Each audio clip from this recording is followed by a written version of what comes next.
Assalamualaikum warahmatullahi wabarakatuh. Jumpa lagi dengan kami Saham Hijau, yaitu segala sesuatu tentang dunia investasi di pasar modal. Tapi sebelum itu jangan lupa untuk subscribe, like, dan komen agar channel kami terus berkembang. Nah, pada kesempatan kali ini kita akan membahas pertanyaan berapa jumlah ideal saham di portofolio kita. Ingat, ini berdasarkan lebih kepada pengalaman, jadi kalau ada perbedaan kami mohon maaf. Yang pertama, kita kalau misalkan baru masuk di pasar modal itu punya satu penyakit yang menurut kami pelan-pelan harus kita sembuhkan, yaitu keinginan untuk membeli banyak saham. Oh, ini ada yang murah nih beli, ini ada yang murah nih beli. Bayangkan aja ya, ada 800-an saham, pasti 50 yang murah juga ada dong. Tapi kita harus memilih di antara mereka itu mana yang terbaik, yang bisa untuk jadi sandaran investasi. Maka keinginan untuk membeli banyak saham itu pelan-pelan harus dikikis. Nah, prinsip dalam membangun portofolio itu seperti ini. Kalau semakin banyak saham, nilai satuannya semakin kecil. Tapi kalau misalkan membeli hanya sedikit saham, maka nilai satuan dari portofolio kita itu akan besar. Saya berikan contoh. Ini contoh portofolio dengan 3 saham dalam satu portofolio kita.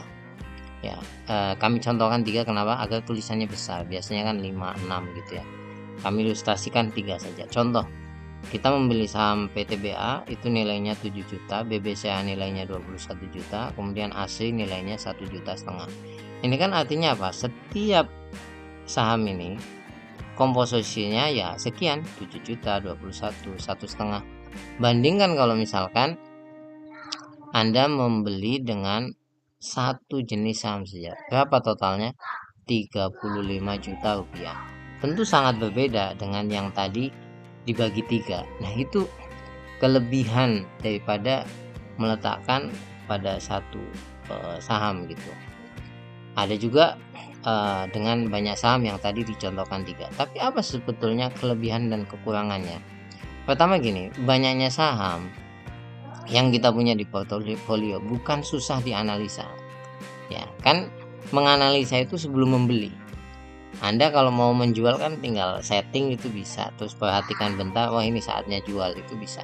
Tapi apa yang paling menjadi unsur pertimbangan adalah nilai satuannya kecil. Ya, seperti ini kan nilainya hanya 7 juta bandingkan dengan 35 juta tadi misalnya. Nah, yang berikutnya, kalau misalkan Anda meletakkan di satu portofolio Anda meletakkan di satu saham aja dengan nilai 35 juta itu, apa yang akan terjadi? Kalau misalkan ada kerugian, ya, jadi misalkan Anda masuk di batubara, ternyata sektor batubara itu sedang longsor, sedang tidak bagus-bagusnya. Apa yang terjadi? Uang Anda betul-betul berkurang dengan drastis. Makanya ini sangat berisiko. Oleh sebab itu ada prinsip, dan ini Warren Buffett yang quote ini yang sering kita dengar ya. Jangan letakkan semua di satu keranjang, karena gitu memang. Kalau misalkan satu sektor ini ternyata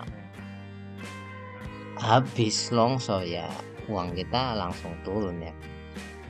Makanya kita harus diversifikasi saham di portofolio kita. Untuk apa? Mencegah kehilangan uang yang lebih besar. Saya jelaskan. Ini kan di sektor batubara. Kalau ini perbankan, kalau ini properti ya. Nah, ada kalanya di pasar modal itu tidak mungkin semuanya sektor itu beranjak naik, tidak mungkin. Jadi kadang-kadang kalau bank itu sedang perform naik, properti turun gitu. Ya, kadang-kadang juga pas batubara naik, perbankan turun gitu. Sehingga kalau misalkan kita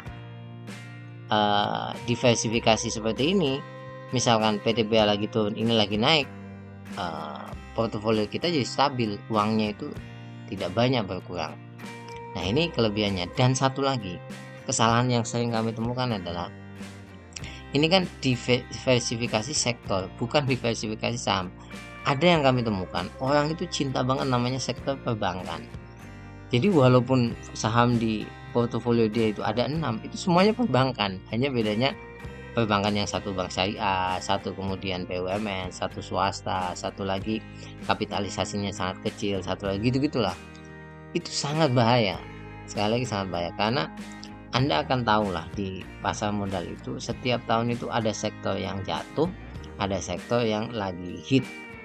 Nah, ada beberapa sektor yang stagnan gitu. Nah, iya kalau kita ketiban sektor yang lagi hit, kalau ketiban sektor yang lagi jatuh, itu kan berat. Nah, makanya menyusun portofolio butuh seni ya. Nah, jika hanya ingin satu saham saja, misalkan Anda pengen seperti ini nih. Ya, ini satu saham saja. Maka Anda harus analisa betul-betul dengan kuat dan Anda tahu resikonya. Dan Anda harus yakin, sekali lagi Anda harus yakin.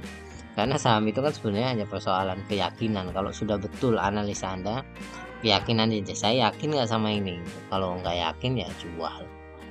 Kalau yakin walaupun turun ya average down terus ya. Terus seperti itu. Nah, maka kalau misalkan saya yakin nih sektor tahun ini sektor batu bara nih udah saya masukin aja ke situ semuanya ya nggak apa-apa. Tapi Anda harus yakin. Nah, berapa idealnya? Menurut kami idealnya itu 5 sampai 6 saham. Kenapa kami mengatakan 5 sampai 6 saham? Karena sektor di pasar modal itu kalau sudah saling melengkapi itu sekitar 5-6. Misalkan Anda ambil consumer good satu ya yang defensif. Kemudian Anda ambil perbankan satu, komoditas satu. Kemudian Anda ambil properti satu. Ya, Anda mau ambil 3 sampai 4. Ini tergolong berani. Menurut saya tergolong berani. Mungkin Anda sudah tingkat lanjut ya. Jadi sudah mahir. Nah, kalau Anda ambil satu saham ini sangat berisiko. Sekali lagi sangat berisiko. Jadi Anda kalau ingin mengambil satu saham, Anda tahu risikonya, Anda sudah siap, ya silahkan aja. Mungkin itu yang bisa kami sampaikan tentang bagaimana cara menyusun portofolio dan jumlah saham yang ideal. Kalau ada pertanyaan, sampaikan saja di kolom komentar. Jangan lupa untuk subscribe, like, dan komen agar channel kami terus berkembang. Semoga saham Anda hijau. Assalamualaikum warahmatullahi wabarakatuh.